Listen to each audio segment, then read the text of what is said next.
नमस्कार, good evening and जय Hind friends. Once again एक बार से फिर से स्वागत है दोस्तों आप लोगों का मेरे चैनल स्प्रेडिंग ज्ञान पर।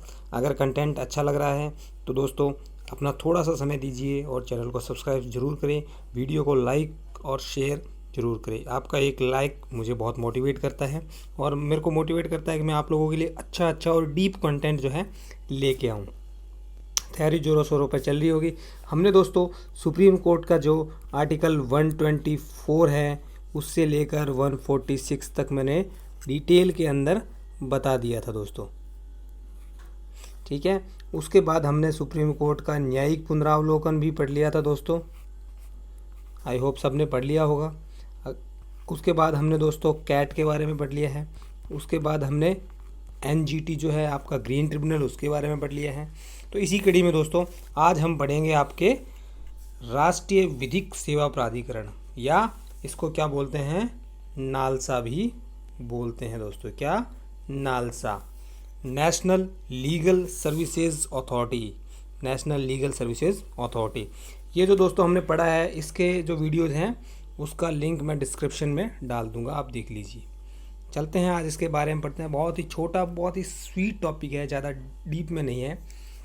इसका गठन दोस्तों किसके तहत किया गया है? तो इसका गठन आपके 1987 विधिक सेवा प्राधिकरण अधिनियम 1987, तो इसको बोल सकते हैं legal services authority act. Legal services authority act 1987 के तहत इसका गठन किया गया है। गठन करने के बाद इसकी स्थापना कब की गई? तो इसकी स्थापना याद रखिए आप 5 दिसंबर 1995 को की गई। कब? 5 दिसंबर 1995 दोस्तों। अगर मैं पूछ लूँ आपसे कैट की स्थापना आपके यहाँ पे कब की गई थी, तो आप लोगों को याद होना चाहिए दोस्तों, कैट की स्थापना आपके यहाँ पे कब हुई थी? कैट की स्थापना 1 नवंबर 1985 को। कैट कब हुआ था? कैट 1 नवंबर 85 दोस्तों। अगर मैं एनजीटी की बात करूं उसकी स्थापना कब हुई थी, तो उसकी स्थापना आप सबको पता होगी कि दोस्तों कब हुई थी। उसकी स्थापना हुई थी आपकी 18 अक्टूबर, कब? 18 अक्टूबर 2010 को दोस्तों, ठीक है। फैक्ट याद हो गए कैट की, एनजीटी की, और आपकी नालसा की स्थापना जो है, नालसा हम पढ़ रहे हैं, तो नालसा की स्थापना दोस्तों 5 दिसंबर 1995 को हुई थी। यह एक वैधानिक प्राधिकरण है। क्या है दोस्तों? वैधानिक प्राधिकरण। तो आपका एनजीटी भी वैधानिक है और नालसा भी वैधानिक है, परंतु कैट क्या है? आपका वैधानिक और संवैधानिक दोनों है, ठीक है। चलिए आगे बात करते हैं। इसके काम की अगर बात करें, किस लिए है, इसका काम क्या है, क्यों बनाया गया था, तो दोस्तों आपके यहाँ पे आर्टिकल 39A है। एक आपका संविधान के अंदर आप पढ़ेंगे तो आर्टिकल 39A जो आपका भाग 4 के अंदर है। किसमें? भाग 4 के अंदर में है, ठीक है। Directive principle for state policies, DPSP जो है ना, नीति निदेशक तत्व जो है, उसका आर्टिकल 39A है दोस्तों। क्या कहता है वो 39A जो है आर्टिकल, वो ये कहता है कि आपके यहाँ पे लोगों को जो बैकवर्ड क्लासेस के हैं और माइनॉरिटीज़, एक तरह से माइनॉरिटीज़ बोल सकते हैं, या जिनके पास पैसा नहीं है दोस्तों, सिंपल सी बात अगर सीधा सोचा जाए कि जिनके पास पैसा नहीं है, पैसे की कमी की वजह से जिनको न्याय नहीं मिल पाता है, तो उनको क्या है, फ्री ऑफ कॉस्ट जो है निःशुल्क विधिक सहायता का प्रावधान करवाता है दोस्तों। तो इसी के लिए नालसा की स्थापना की गई थी, इसी के लिए नालसा की स्थापना की गई थी। लिख दिया, पहला कार्य क्या है, सुपात्र लोगों, सुपात्र मतलब डिजर्विंग। अब मुकेश अंबानी यहाँ से नालसा से न्याय लेने नहीं आएगा, ठीक है, उसके पास बहुत पैसा है भाई। तो जो सुपात्र है तो दोस्तों उनको मुफ्त कानूनी सहायता दी जाती है। मुफ्त कानूनी सहायता देता है कौन? नालसा। ये नालसा का काम है, प्रमुख काम जो है नालसा का यही है दोस्तों। उसके बाद में इसका काम क्या है दोस्तों?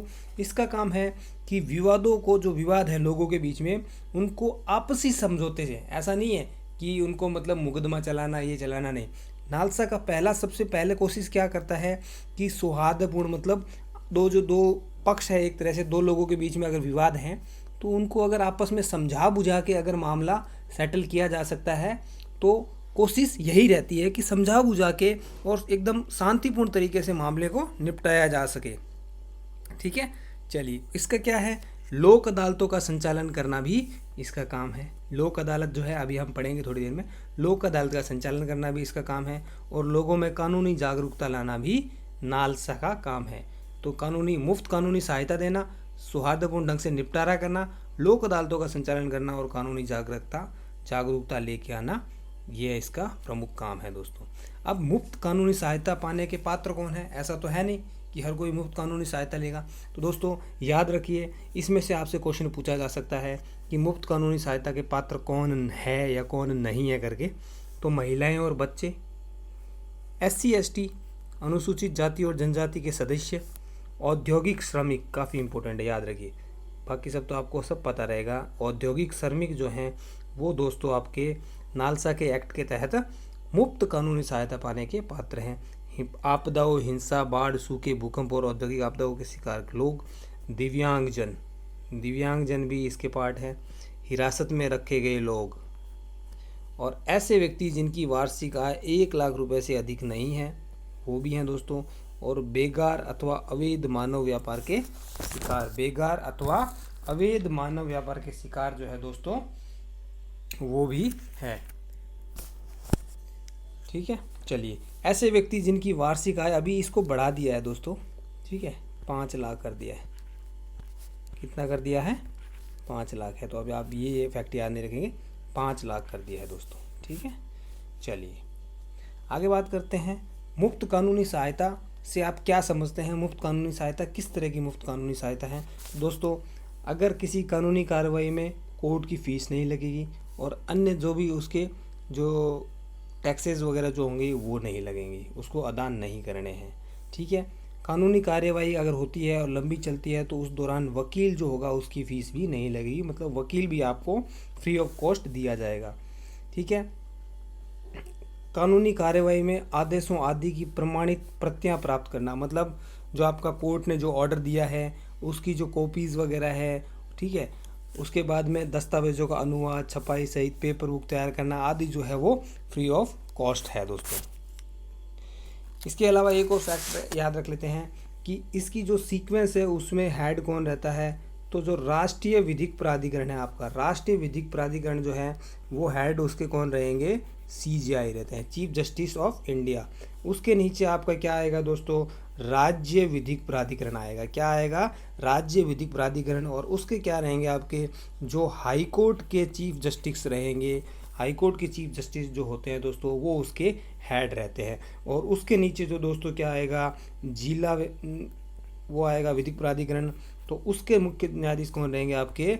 डिस्ट्रिक्ट कोर्ट या जिला न्यायाधीश जो होते हैं वो इसके क्या रहेंगे? हेड रहेंगे दोस्तों।